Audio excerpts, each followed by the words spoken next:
कि बंटोगे तो कटोगे, लेकिन हम तुमको बांटे रहेंगे। हमारी श्रेष्ठता को स्वीकार करो, हम जैसे कहें वैसे रहो, हम तुमको त्यागे रहें हैं तो तुम कोई बात सेवक नहीं बने है। रहो, हाँ, तुम सेवक सेवक बने बने रहो। रहो, सेवक बने रहो, वो भी बिना जबान खोले। शाहनवाज हुसैन की बीवी कौन है? सिकंदर बख्श की बीवी कौन थी? आपके क्या कहते हैं मुख्तार अब्बास नकवी की बीवी कौन है? तो इस तरह जो है वो आपके आडवाणी की भतीजी ने जो है मुसलमान शादी की, सुब्रमण्यम स्वामी की लड़की ने शादी की। आरएसएस वाले क्यों नहीं ब्राह्मण दलित भोज का सामूहिक आयोजन करते कि जो है 1000 ब्राह्मण और 1000 दलित साथ में बैठ करके जो है कच्चा खाना खाएंगे, पक्का पूरी नहीं, चावल दाल खाएंगे, क्योंकि यहाँ कच्चा खाने में भोज का महत्व है, पूरी खाने में महत्व नहीं है। तुलसीदास ने सूत्र वाक्य दिया था 1500 सन में, रामायण रचते हुए मंथरा के मुंह से कहवाया था, कौन रिप होए हमें का हानि। ये पंडित जी लोगों का राष्ट्रीय जो है नारा है कि कौन रिप होए हमें का हानि। हम या तो नृप होए और नहीं कोई होए हमें का हानि। जब हम नहीं है तो कोई भी हो जाए, किसी के साथ मतलब इनकी प्रतिबद्धता नहीं है। मथुरा की मीटिंग में आरएसएस ने योगी के बटेंगे तो कटेंगे नारे की पुष्टि कर दी, और इस नारे की पुष्टि करके आरएसएस ने यह सिद्ध कर दिया है कि अपनी स्थापना के 100 साल बाद भी उसका डीएनए हिंसा और नफरत से भरा हुआ है। महाराष्ट्र आर्थिक राजधानी ही नहीं है, आरएसएस का मुख्यालय भी महाराष्ट्र के नागपुर में है। और जो आपका जो घोर हिंदूवादी विचारधारा जो है, या गोडसेवादी विचारधारा, या गुरु गोलवलकर हेडगेवार की विचारधारा की जन्मस्थली भी है।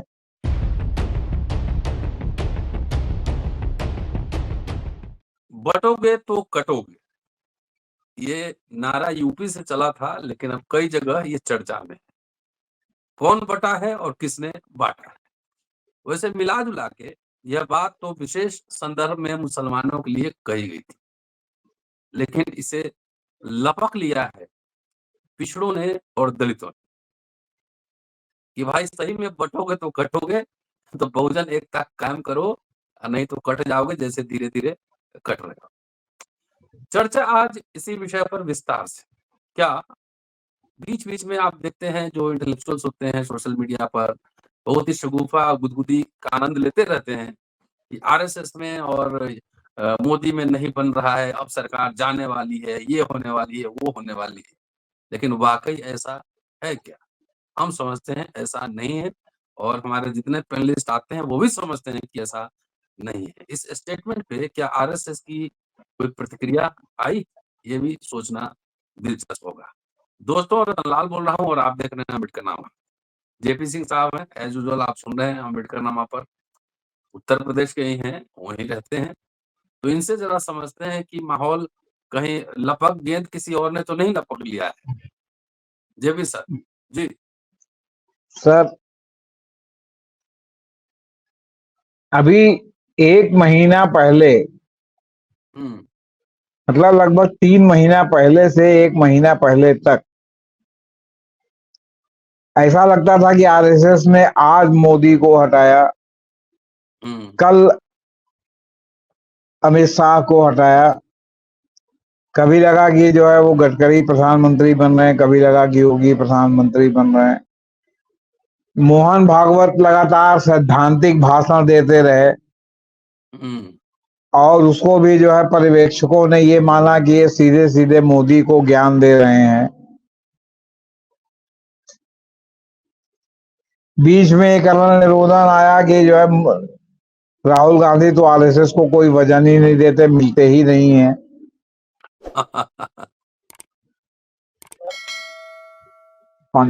तो अभी पिछले दिनों मथुरा में एक आरएसएस का चिंतन शिविर कहिए या जो भी कहिए, मतलब एक आयोजन था जी। उसमें योगी आदित्यनाथ गए थे और मोहन भागवत से लगभग 40 मिनट तक 33 मिनट तक कमरे में 1-to-1 उनकी बातचीत हुई। उसके बाद ये पर्यवेक्षकों ने जो है वो राजनीतिक पर्यवेक्षकों ने कहना शुरू किया कि योगी नहीं हटेंगे, मोदी हटेंगे, ये है वो है। इस बीच में हरियाणा का चुनाव परिणाम भी आ गया। जो तमाम अंतर विरोधों के बावजूद बीजेपी ने जीत लिया, और जिसमें कांग्रेस अभी तक जो है वो सर पीट रही है कि बेईमानी हुई, ये हुआ वो हुआ। 90-99% जहां ईवीएम था का पावर था, वहां जो है वो क्या कहते हैं बीजेपी जीती। जहां 60-70% था वहां कांग्रेस जीती। और जब वोट पड़ेगा तो 99% बैटरी कैसे बची रहेगी। उसके बाद भी एक गुणात्मक अंतर आया, और ये माना जाने लगा कि जो है वो आरएसएस को फिर मोदी पर भरोसा हो गया कि जैसे उन्होंने हरियाणा जीता है वैसे वो महाराष्ट्र भी जीत लेंगे। जीतेंगे। महाराष्ट्र आर्थिक राजधानी ही नहीं है, आरएसएस का मुख्यालय भी महाराष्ट्र के नागपुर में है। और जो आपका जो घोर हिंदूवादी विचारधारा जो है, या गोडसेवादी विचारधारा, या गुरु गोलवलकर हेडगेवार की विचारधारा की जन्मस्थली भी है, वहीं अंधश्रद्धा उन्मूलन वाले भी हैं जिनमें दाभोलकर और पनसरे का मर्डर हुआ है। और वहीं कट्टर जो है क्या कहते हैं हिंदू भी हैं, पूना के हिंदू बहुत कट्टर माने जाते हैं। सब कुछ वही है। वहीं जो है वो क्या कहते हैं आपके पेशवा की भी उत्पत्ति वहीं हुई, जो कोंकण से आकर के पेशवा बन गए। कहा जाता है कि यहूदी मूल के हैं और उसी मूल के आरएसएस के मैक्सिमम टॉप के लीडर्स हैं। या कहा जाता है कि उस मूल के ना हो तो आरएसएस के सर कार्यवाह नहीं बन पाएंगे। और कोंकण में जो है वो जो यहूदी आगे बसे हुए हैं, उन्हीं में से वो जो है आपके बाल कृष्ण भट्ट जो पेशवा बने थे, वो आए थे, बाजीराव पेशवा के पिताजी। उनको पहले वहां के ब्राह्मण ब्राह्मण नहीं मान। अब ये जो मेरठ यहाँ मथुरा की मीटिंग हुई, उस मथुरा की मीटिंग में आरएसएस ने योगी के बटेंगे तो कटेंगे नारे की पुष्टि कर दी। और इस नारे की पुष्टि करके आरएसएस ने यह सिद्ध कर दिया है कि अपनी स्थापना के 100 साल बाद भी उसका डीएनए हिंसा और नफरत से भरा हुआ है। आपने सही फरमाया कि इन्होंने तो हिंदू मुसलमान के संदर्भ में कहा था, लेकिन उसको बाकी लोगों ने लपक लिया, पिछड़ों ने लपक लिया, दलितों ने लपक लिया कि बटोगे तो कटोगे, अगर हम बटेंगे तो हमारा शोषण होता रहे। लेकिन कोई इनसे एक बात ये पूछे जी। कि जो हिंदू समाज बंट रहा है वो किसकी वजह से बंट रहा है?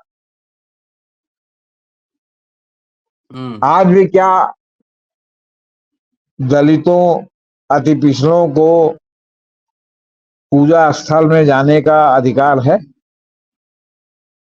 हिंदू धर्म का जो सबसे बड़ा प्रतीक है। और इससे बड़ी बात क्या होगी कि जो राष्ट्रपति आपके हैं, जो आपको शपथ दिला रही हैं, जिनको आपने ऑर्नामेंटली आदिवासी समुदाय से लिया है, और उसके पहले कोविंद साहब को लिया था जिनको आप कहते थे कि कोली दलित समाज से हैं, क्या उनको मंदिर के गर्भगृह में जाने की इजाजत थी? अभी मुर्मू का तो सब लोगों ने जो है राष्ट्रपति मुर्मू का देखा है अयोध्या में, कि जिस गर्भगृह में बैठ के मोहन भागवत और मोदी जी और योगी जी रामलला की प्राण प्रतिष्ठा कर रहे थे, उसके गर्भगृह में जाने की इजाजत मुर्मू को नहीं मिली, जो आदिवासी मुख्यमंत्री। उनके चुनाव से पहले एक फोटो आया था शायद सोशल मीडिया पर कि वो शिव के मंदिर के बाहर झाड़ू लगा रही थी। जी, झाड़ू लगा रही थी। तो कहने का तात्पर्य ये है कि ये जो बटोगे तो कटोगे, तो मतलब हम बटेंगे, आप हमारे साथ चाहे जितना जातीय दुर्व्यवहार करें, चाहे जितना सामाजिक व्यवहार दुर्व्यवहार करें, आप हमको अगर अपने बगल में बैठा के खाना न खाने दें, आप हमको अपने साथ अपने मंदिर में न जाने दें, आप हमको जो है वो अछूत समझ करके दूर दूर दूर दूर दूर करते रहें, लेकिन हम आपके साथ हैं क्योंकि हम हिंदू हैं, आप भी हिंदू हैं। मतलब हमारा चाहे आप जितना अपमान कीजिए, हम हिंदू हैं तो हम हिंदू हैं तो हम आपके साथ हैं। ये जो बटोगे तो कटोगे जो कहा उन्होंने, और मजे की बात है कि वो जो बटोगे तो कटोगे जो ये कहते हैं, तो इतिहास गवाह है कि जो मुगल कालीन शासन 300 साल तक था, आप इतिहास के प्रोफेसर हैं, उसमें राजपूतों के साथ, राजपूतों के एक वर्ग के साथ, महाराणा के साथ कोल भील लड़े और राजपूतों का एक वर्ग लड़ा। बाकी राजपूतों का वर्ग अपना अपना राज्य बचाने के लिए किसी ने अकबर को अपना जीजा बना लिया, किसी ने अकबर को अपना दामाद बना लिया, किसी ने अकबर को अपना समधी बना लिया। 3-4 पीढ़ी तक राजस्थान के राजपूत शासकों के यहाँ उनकी शादी होती रही। तो वो अकबर की तरफ से लड़ रहे थे। हल्दी घाटी युद्ध इसका गवाह है कि मान सिंह जो है आमेर के राजा, वो अकबर की सेना का नेतृत्व कर रहे थे। उनके साथ जो है आपके क्या कहते हैं बाकी मारवाड़ वगैरह की सेना सब साथ में थी। और अकबर के साथ जो बिजौलिया स्टेट है परमाणु की, वहां के जो पत्ता थे वो लड़ रहे थे और आपके जयमल लड़ रहे थे। और जो है आपका तोमर परिवार में उनकी जो है ग्वालियर के तोमर परिवार में उनकी बहन ब्याही थी, वो लोग कट मरे वहां जो है महाराणा प्रताप के लिए। बाकी लोग तो उन्हीं के साथ थे। पंडित जी लोग क्या करते, ये जो बाकी लोगों को तो आपने हथियार उठाने की इजाजत नहीं दी। कोल भील भी जो लड़ रहे थे वो बेचारे अपने परंपरागत हथियारों से लड़ रहे थे। पंडित जी लोग 300 साल तक जो है कहाँ थे, कैसे जिस ये बात बचे का रह गए, कैसे नहीं इनका जो है आपका क्या कहते हैं परिवर्तन नहीं हुआ, धर्म परिवर्तन नहीं हुआ, बाकी लोगों का हो गया। तो ये 300 साल तक इन्होंने ये किया। और जो तुलसीदास ने सूत्र वाक्य दिया था 1500 सन में रामायण रचते हुए, मंथरा के मुंह से कहवाया था, कौन रिप होए हमें का हानि। ये पंडित जी लोगों का राष्ट्रीय जो है नारा है कि कौन रिप होए हमें का हानि। हम या तो नृप होए और नहीं कोई होए हमें का हानि। जब हम नहीं है तो कोई भी हो जाए, किसी के साथ मतलब इनकी प्रतिबद्धता नहीं है। इनकी को प्रतिबद्धता केवल अपने साथ है। तो बटोगे तो कटोगे, तो बटोगे तो तुम बांट रहे हो ना। या तो हम मैंने तुम्हारी सत्ता को स्वीकार करके जी हुजूर करते रहे, तुम दूर दूर करते रहो, हम सिर्फ तुमको आपको ब्राह्मण देवता मान के आपके पीछे पीछे लगे रहे, तो हम नहीं बटेंगे। बांट तो तुम रहे हो ना। आरएसएस वाले क्यों नहीं ब्राह्मण दलित भोज का सामूहिक आयोजन करते कि जो है 1000 ब्राह्मण और 1000 दलित साथ में बैठ करके जो है कच्चा खाना खाएंगे, पक्का पूरी नहीं, चावल दाल खाएंगे। क्योंकि यहाँ कच्चा खाने में भोज का महत्व है, पूरी खाने में महत्व नहीं है। वो पक्का खाना हो जाता है। वो खाना किसी के साथ खा लें, वो आप शुद्धिकरण इतना एक खिड़की खोल रखा है इन्होंने। कच्चा खाना चावल दाल खाएं तो पता अच्छा चले कि हाँ, हाँ आप जो है वो क्या कहते हैं उसको कच्चा खाना कहते हैं, चावल दाल वाला। कच्चा पक्का जिसमें चावल पक गया वो कच्चा और जो पूरी है वो पक्का। तो पूरी में भेद नहीं है, किसी दुकान से आप खरीद के खा सकते हैं। लेकिन कच्चा खाना अगर आप साथ में बैठ के खाएं, जो बिरादरी भोज में खाया जाता है, तो अगर सब हिंदू ही हैं तो बिरादरी भोज क्यों नहीं करते यार, करो ना। तो बिरादरी भोज करो और जो है सबको साथ में बैठो, सब लोग साथ में खाओ। तो साथ में बैठो, साथ में खिलाओ, सबके साथ जो है खिलाओ। तो भाई आप बड़े हैं, आपका अनुसरण लोग करते हैं, आपको लोग मानते हैं कि आप जो है समाज में सबसे ऊंचे तबके पर ऊंचे स्थान पर बैठे हैं, ब्राह्मण फिर छत्री फिर वैसे माने नंबर 1। तो आप उसको तोड़ेंगे तो नीचे अपने आप जो है टूटेगा कि भाई जब वो तोड़ रहे हैं तो हम लोगों को तोड़ने में क्या प्रॉब्लम है। तो कच्चे खाने का भोज करिए और करने के बाद सबको बुलाइए, तो नहीं बटेंगे, ना टूटेंगे, ना कटेंगे, केवल मुसलमानों के संदर्भ में। और आप अपने के जो है परिवार की लड़कियां जो है मुसलमानों से शादी कर रही हैं, तो वहां कोई जो है वो लव जिहाद नहीं। हाँ, बड़े-बड़े मुख्तार नेताओं अब्बास की नकवी लड़कियाँ की कर रही हैं। मुख्तार अब्बास नकवी की बीवी कौन है, शाहनवाज हुसैन की बीवी कौन है, सिकंदर बख्श की बीवी कौन थी, आपके क्या कहते हैं मुख्तार अब्बास नकवी की बीवी कौन है। तो इस तरह जो है वो आपके आडवाणी की भतीजी ने जो है मुसलमान शादी की, सुब्रमण्यम स्वामी की लड़की ने शादी की, मुरली मनोहर जोशी की लड़की की शादी होते होते रह गई। मुरली मनोहर जोशी ने नामा खर्च करके जो है किसी प्रकार उसको टाला। हालांकि अभी भी लोग बहुत दावा करते हैं कि नहीं उसी से शादी हुई है, इलाहाबाद से तो नहीं हुई, बाहर दिल्ली से जाके कर दिया हो तो हम लोग नहीं जानते। सवाल है कि आप उसका खुद पालन न करें। आप जो है वो माइक्रो लेवल पर जो है वो क्या कहते हैं जातिवादी नहीं चला रहे हैं। आप जाति में, अब ऐसा नहीं कि ब्राह्मण है तो सारे ब्राह्मण आरएसएस में हो गए, ब्राह्मण है तो चित्त पावन ब्राह्मण, ब्राह्मण है तो कानिकुब्ज ब्राह्मण। वो कहते हैं सरयू पारी सरयू इज ए रिवर, ये नदी के इस पार रहो या नदी के उस पार रहो, इसमें ब्राह्मण तो कहाँ से आ गया? फिर वो कहते हैं कि साहब मैक्सिमम एक नहीं बना। किताब है, नहीं एक किताब है, उसमें लिखा हुआ है कि जब खान कुब्ज जो है वो तक्षशिला और जो है वो पढ़ने जाते थे, तो जो उनके साथ में जो कारिंदे जाते थे, निम्न स्तरीय ब्राह्मण, उनके लिए चरवाहा विद्यालय टाइप टाइप का एक बाहर जो है, मतलब क्या कहते हैं, तक्षशिला से बाहर जो है उनके पढ़ने का इंतजाम था। तक्षशिला के भीतर पढ़ने का इंतजाम नहीं था उनके। वो सरजू पारी, माने उनके नौकर जो थे। तो सरजू इज ए रिवर, उसमें इस पार रहे या उस पार रहे, तो सरजू पारी का क्या मतलब? सरजू पारी वैसे कहते हैं मैं कि हम सबसे श्रेष्ठ, हम सबसे श्रेष्ठ नहीं। तो अब ये मैं आपस में है, आपसे बता रहे, लेकिन बाकी लोगों के लिए कि बंटोगे तो कटोगे, लेकिन हम तुमको बांटे रहेंगे। हमारी श्रेष्ठता को स्वीकार करो, हम जैसे कहें वैसे रहो, हम तुमको त्यागे रहे हैं तो तो कोई बात सेवक नहीं बने है। रहो, हाँ, तुम सेवक सेवक बने बने रहो। रहो, सेवक बने रहो, वो भी बिना जबान खोले। हम्म हम चाहे 4 लात मारे, चाहे तुम्हारा आर्थिक दैहिक शारीरिक सब शोषण करते थे, तुम कुछ बोलो मत, तुम हाँ है सर। तो तब हम नहीं बटेंगे। तो बटोगे तो कटोगे कह रहे हो, तो पहले आप ही उदाहरण क्यों नहीं देते कि जो है हम नहीं बटने देंगे, हम सबको साथ लेके चलेंगे, सब बराबर हैं, हम सबको अपने साथ बैठाएंगे, सबको अपने साथ भोजन कराएंगे। कराओ एक दिन दाल भात का भोजन, हम भी उसमें शामिल होंगे।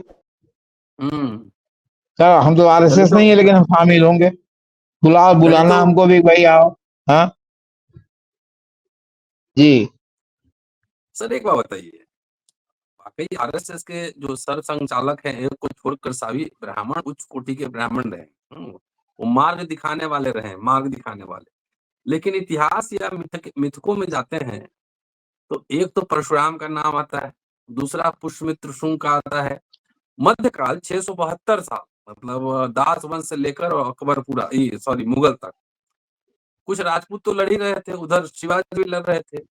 उनके दरबार में जो है जितने राजे महाराजा सुल्तान हुए, उनके शूद्र तो काम नहीं कर सकता था, अछूत घुस ही नहीं सकता था। तो बाकी जो ऊपर के सम्राट लोग थे, उनके दरबार में क्या कर रहे थे? देखिए सर, सत्ता के मलाई खाने वाले बहुत से लोग हैं।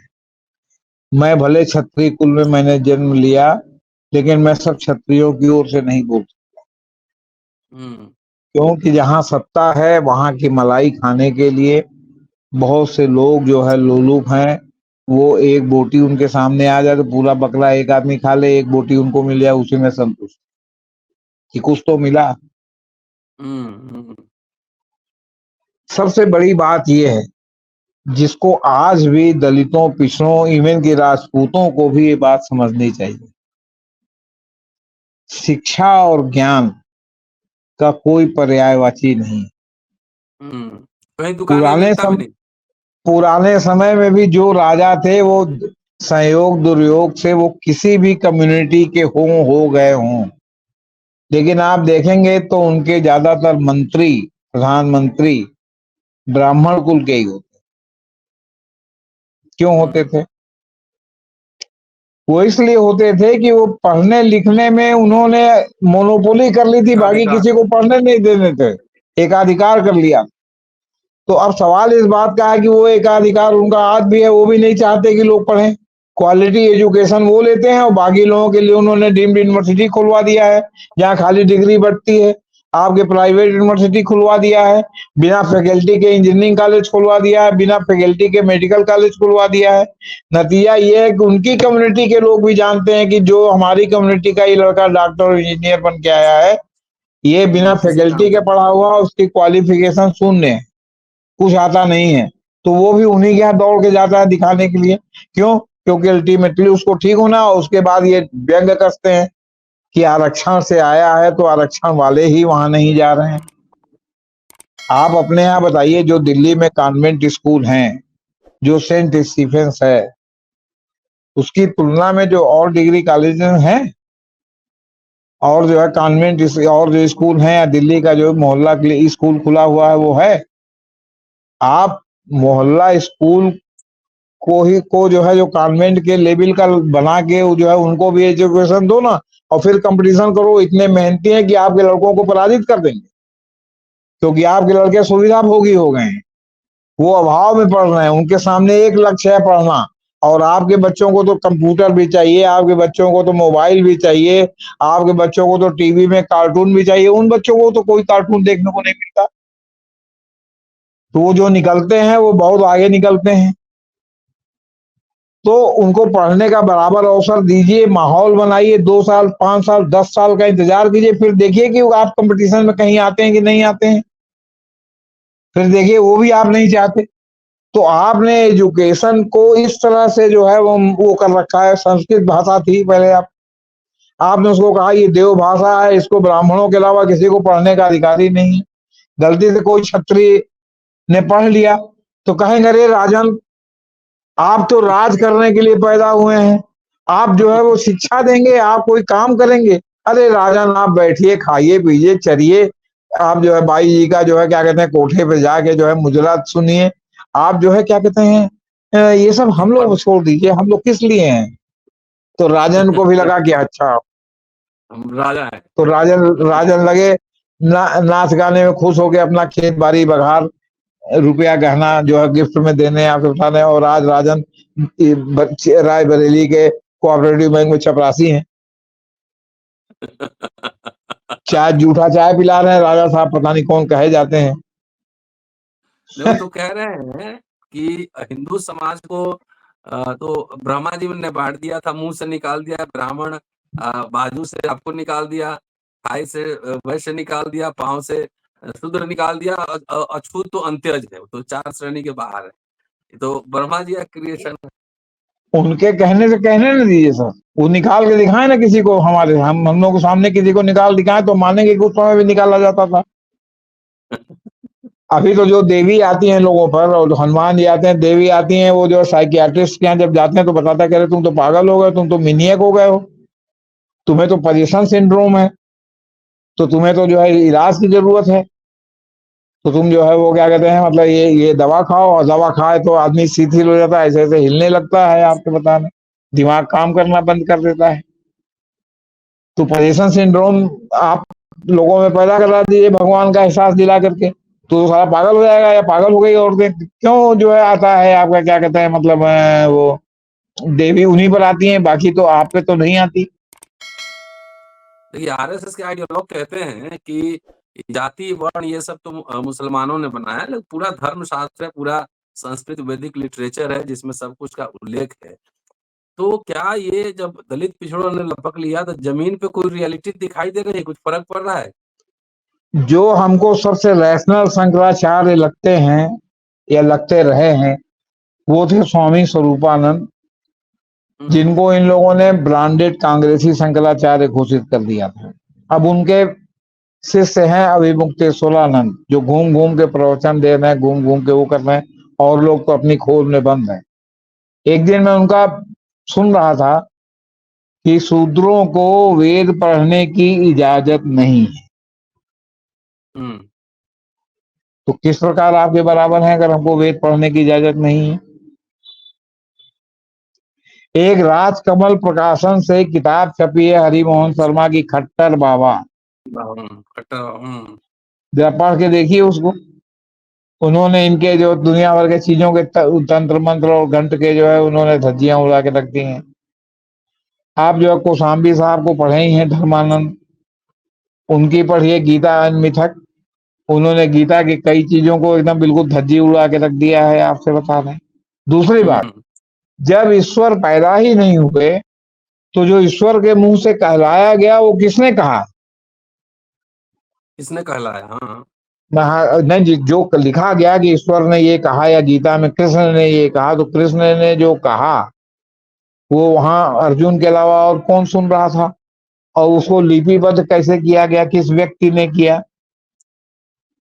फिर कृष्ण हुए थे कि नहीं हुए थे, ये भी जो है मिथकीय पात्र हैं, ये भी जो है उसका शोध का विषय है। तीसरी बात, भाषा विज्ञानी कुछ और कह रहे हैं। भाषा विज्ञानी कह रहे हैं कि चाहे आप 4000 साल पहले की बात करें, 5000 साल पहले की बात करें, अशोक के काल तक संस्कृत लैंग्वेज नहीं थी प्रचलन में। प्राकृत थी। अशोक के जो अभिलेख भी हैं वो संस्कृत में नहीं है। अशोक कब हुए हैं सर इतिहास के हिसाब से? कितने हम्म, ईसा पूर्व हुए हैं? तो जब थर्ड। संस्कृत की रचना, जब संस्कृत की का जो है प्रादुर्भाव हुआ और वो प्रचलन में आई, तब तो ये जो है आपके जितने वेद पुराण ग्रंथ लिखे गए। भागवत महापुराण के बारे में है कि 5वीं शताब्दी में लिखा गया। तो जो शताब्दी पूर्व और उस पूर्व के भी पूर्व जो आप कहते हैं कि 8,000 साल पुराना और 9,000 साल पुराना और फलाना, और जो रामचंद्र जी की पैदाइश का कुंडलीय ज्ञान है जो ज्योतिषी है, उसमें भी पता नहीं कई हजार साल पहले वो योग था जब वो पैदा हुए थे। तो उस समय तो आपके यहाँ सिविलाइजेशन ही नहीं था, तो कौन सी अयोध्या में पैदा हुए थे? अब ये सब विषय है, हम किसी के धार्मिक जो है उसके आस्था के ऊपर सवाल नहीं उठाना चाहते।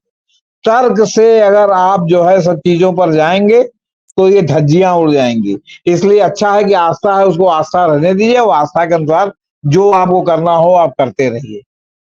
ये आस्था उसी तरह है जैसे कि बिना पिता के जो है वो क्या कहते हैं यीशु पैदा हो गए थे, मदर मेरी प्रेग्नेंट हो गई थी, हम्म, और न्यू वो भी नहीं था आपका क्या कहते हैं टेस्ट ट्यूब वाला भी सिस्टम नहीं था। तो वो भी ऐसे ही है, वो वैज्ञानिकता के आधार पर तो कहीं खरा नहीं उतरेगा। और अभी कुछ दिन पहले जो भौतिक विज्ञानी दिवंगत हुए, आपके क्या कहते हैं जिन्होंने कृत्रिम जो है वो क्या कहते हैं वो बना करके ब्रह्मांड बना के एटम को लड़वा के गाठ पार्टिकल निकाला, जेपोजेस या ऐसे कुछ नाम। वो तो कहते हैं कि ईश्वर की हिमांशु अवधारणा दा। पूरी तरह मिथ्या है, झूठ है बिल्कुल। तो हमारे यहाँ तरह तरह के लोग हैं। अब ये आप तर्क में आपको जो समझ में आए, और सब मनुष्य मनुष्य हैं। अब सवाल इस बात का है कि आज ही हमने पढ़ा एक आदमी की सूक्ति कि विज्ञान आपके कंकाल को देख के बता देगा कितना कि कितने साल पुराना। पुराना है, गोरा है कि काला है, ये जो है वो मेल है कि फीमेल है ये नहीं बता पाएगा कि ये शूद्र है कि ये ब्राह्मण है कि ये ठाकुर है कि ये बनिया है, ये तो नहीं गला बता तो पाएगा। इसका बड़ा बड़ा होगा तो उसका पता लग जाएगा ना सर। तलवार अगर मान लिया 80-80 किलो का नहीं नहीं, तलवार होगा। हाँ वो अरे वो तलवार वलवार कहाँ, उसी तरह जैसे खून है, और जो A group, B group, A B group और ओ ग्रुप है, और पॉजिटिव नेगेटिव है, तो 4 ग्रुप प्लस 4 माइनस 4 पॉजिटिव, मैंने 8 ग्रुप है। A positive A minus, B positive B minus, A B positive A B minus, O positive O minus. ये 8 group देख के किसी का भी ब्लड लेके जो है आप ये नहीं बता सकते कि किसका ब्लड है, ये जो है वो क्या कहते हैं शूद्र का ब्लड है कि ये गोरे का ब्लड है कि ये जो है अफ्रीका के मतलब हफ्सी ये का सब ब्लड है। मिला जुला के सत्ता पे कब्जा जी, करने, बनाए रखने का पूरा सत्ता उपक्रम पर है। अपना ही नहीं अपने आल औलाद का भी पीढ़ी दर पीढ़ी कब्जा करने के लिए कि हम श्रेष्ठ हैं। और जो बच्चा भी पैदा होता है उसके मन में भी बराबरी के भाव की जगह श्रेष्ठता का भाव बचपन से भरा जाता है कि हम श्रेष्ठ हैं, हम्म, हम सबसे बड़े हम्म। हैं। हम वो तुम जो है वो हो मतलब घटु वो हो क्या कहते हैं नीच हो, तुम फलाना हो, तो तुम छूने वो लायक तो मैं नहीं हो। जानता हूँ, तो अब बचपन से आप ये होता है। सोचिए सर, काहे सपने को सवर्ण मानते हैं? और मैं हम्म। जानता हूं कि मेरे लड़कपन में मेरे परिवार का कोई भी व्यक्ति खाना नहीं खाता होगा।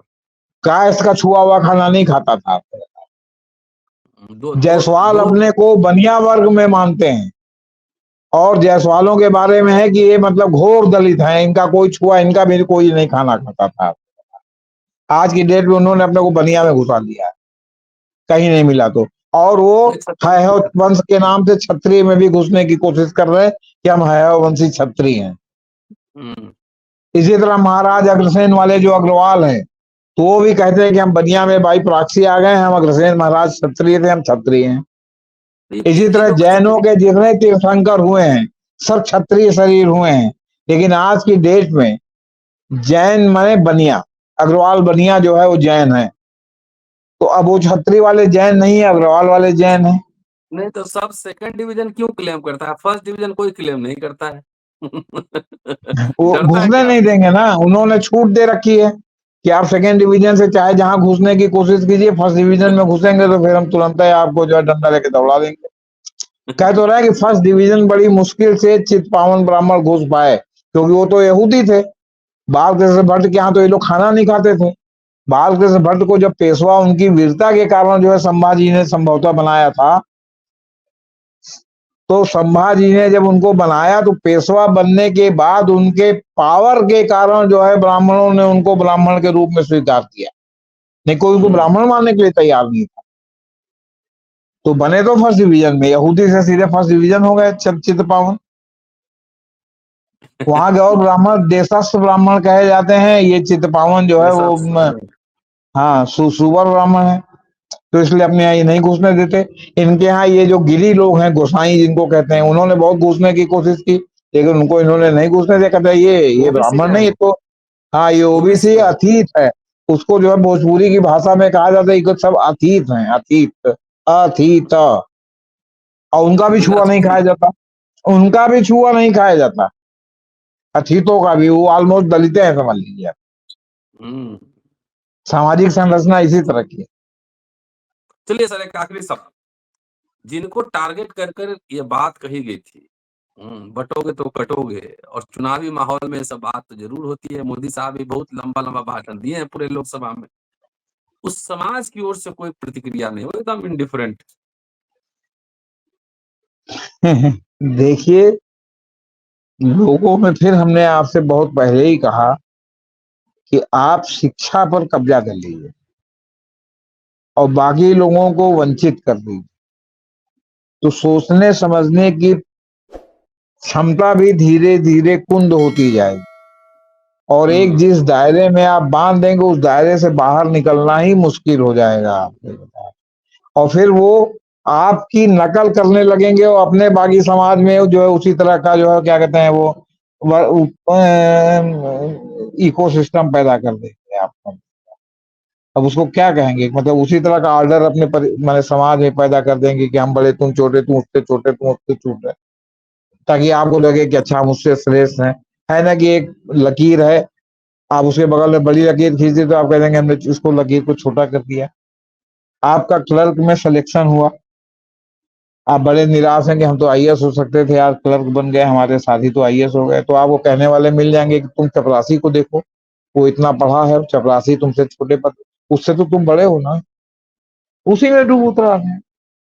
मुस्लिम समाज की ओर से, और ये स्मार्ट मूव है, मुझे वो अभी बहुत दिनों से कोई प्रतिक्रिया नहीं दे रहा है इस तरह के स्टेटमेंट पे। क्या प्रतिक्रिया दे, वो जान रहा कि हम कुछ बोलेंगे तो कटेंगे। हाँ, प्रोवोक देखिए, करने के लिए चाकू नींबू पे गिरे या नींबू चाकू पे गिरे, कटेगा तो नींबू ही। तो ये जो समाज जान जाएगा वो पहले सर्वाइवल के लिए अपने को बचाएगा, या पहले वो जो है वो क्या कहते हैं प्रतिक्रिया देके जो है मरने के लिए जो है उद्यत हो जाएगा। आप सुप्रीम कोर्ट में देखिए, शर्जील इमाम और उमर खालिद की जमानत पर high court, supreme court, high court, supreme court football बना दिया है। अभी जब लगा था तो फिर 25 नवंबर हो गया। तो अब आप ये बताइए कि कैसे जो है वो क्या कहते हैं मतलब कहाँ सरवाइव करेंगे। कानून है, आप कह रहे हैं कि जमानत नियम है, जेल अपवाद है, और उसके बाद जो है उनको बिना जमानत के उनकी एप्लीकेशन को फुटबॉल की तरह किक करना है। सुप्रीम कोर्ट में जा रहा है तो हाई कोर्ट में भेजते हैं, हाई कोर्ट में जा रहा है तो सुप्रीम कोर्ट में भेजते हैं, फिर तारीख पर तारीख लगती है। और एक नया मॉडस ऑपरेंडी और शुरू हुआ है, सरकारी वकील गायब है। तो जो उनका जूनियर का था सरकारी वकील नहीं है, एक मौका और दे दीजिए, है बहुत गलत है, फलाना है, ये है, कंटेम्प्ट कर देंगे, ये कर देंगे। अच्छा, 25 फरवरी को सुनवाई होगी। ये क्या है, चला है, ये क्या है, आप बताइए हमको। आप क्या करें वो बेचारे। सर्वाइवल ऑफ फिटेस्ट की थ्योरी चलती है कि आदमी की जो आखिर जब 300 साल तक ब्राह्मण देवता मुस्लिम शासन में ब्राह्मण बने रहे, तो कहीं ना कहीं तो दबे ही कुचले रहे होंगे ना। तो उसी तरह दबे कुचले वो हैं। आप ये क्यों नहीं सोचते, वो तो नंबर 1 पर थे। ये तो जो है वो नंबर 4 में भी नहीं है, ये तो 4 के बाद है। जेपी सर नवरत्नों में थे वो। तब बताइए अब आप। हाँ, हाँ, नवरत्नों में थे। बीरबल के ही बारे में कहा जाता था कि ब्राह्मण शरीर थे। तो क्या करेंगे आप बताइए। आप वो उस समय रामायण रच सकते हैं इतनी विपरीत परिस्थिति में। महाराणा प्रताप मर रहे मरे, लड़ रहे लड़े, उनके बच्चे जो है घास की रोटी खाएं खाएं, हम तो जो है वो हलवा पूड़ी और जो है वो खोए वाला दूध और जो है मक्खन और यही खाएंगे, क्योंकि हम सर्वश्रेष्ठ हैं, हम नंबर 1 पर हैं। जवाहरलाल नेहरू भी कहते हैं, वो कहते हैं लोग कि वो मुसलमान थे ब्राह्मणों के, तो उस काल में उनके पूर्वज जब मुसलमानों का राज था तो ब्राह्मण क्यों होते फिर? अब पता नहीं ये उसका जवाब क्यों नहीं देते कि वो चित पावन यहूदी हैं कि नहीं, कैटेगरिकल कहें कि नहीं है, हाँ, जेनेटिक टेस्ट करा के दिखाएं कि वो कुंकड़ के यहूदी में और जो चितपावन यहूदी हैं उनमें जेनेटिकली कहाँ मिल रहे हैं कहाँ नहीं मिल रहे हैं। जब भारतवर्ष के डीएनए में, तमाम लोगों के डीएनए में मंगोलियन डीएनए है, तमाम लोगों के डीएनए में जो है वो क्या कहते हैं और अलग अलग जगहों के डीएनए हैं, कोई अपने को आज की डेट में यहाँ शुद्ध नहीं कर सकता आपको, अगर डीएनए से चलें तो। लेकिन गाल बजाने के लिए है, अब ये सब तर्क जो जानता है जो पढ़ता है वो समझता है कि यार ये तो गड़बड़ी सब में है, ये हम में भी हो सकती है। ऐसे भी हम लोग अग्निवंशी क्षत्रिय हैं, जिनको कहा जाता है कि जो है वहां पैदा किया था जो है माउंट आबू, यज्ञ करके माउंट आबू माउंट में, आबू में। मतलब भीलों और कोल भीलों को जो है कन्वर्ट कर दिया था क्षत्रिय में। तो हम तो नहीं मानते कि हम सर्वश्रेष्ठ हैं, हम तो मानते कि हम कोले भील से जो है पैदा हुए हैं। हम्म, अब ये हमारी समझ है, लोगों की ना हो ना हो, हमारे भाई की ना हो ना हो, हमारे पिताजी की ना हो, हमारे भ्राता की ना हो, हमारी पत्नी की ना हो ना, मेरी तो आग है। आग से तो सब कहानी वानी बना दिया गया कि अग्नि कुल से पैदा हुए। अग्नि से जैसे मुंह से पैदा नहीं होगा, वो वैसे तो अग्नि से पैदा नहीं। कोल भील या जो वीर था, जो देखिए क्षत्रिय कौन है, जो वीर जातियां थी उन्होंने अपने को क्षत्रिय घोषित करा लिया, आपसे बता हाँ, वही हुआ ना, तब तब वही हुआ। तब चलिए सर, बहुत बहुत शुक्रिया। और चलिए, ये 21वीं सदी का युग है, और किसी भी आपके फ्रेज का जो है ना, कौन लोग कैसे लपेंगे, अगर ये बात समझ गए दलित पिछड़े, तो हाँ, बटोगे कटोगे ये उल्टा पड़ सकता है। उल्टा उल्टा उसे पड़ ही रहा है, पड़ रहा है। वो एकता तो हुई नहीं है, ये उपचुनाव में आपको दिखाई पड़ जाएगी मेरे हिसाब जी, शुक्रिया। देखते रहिए अम्बेडकर नामा। आप सुन रहे थे जेपी सिंह साहब को। शुक्रिया, थैंक यू सर। से। जी नमस्ते। नमस्ते।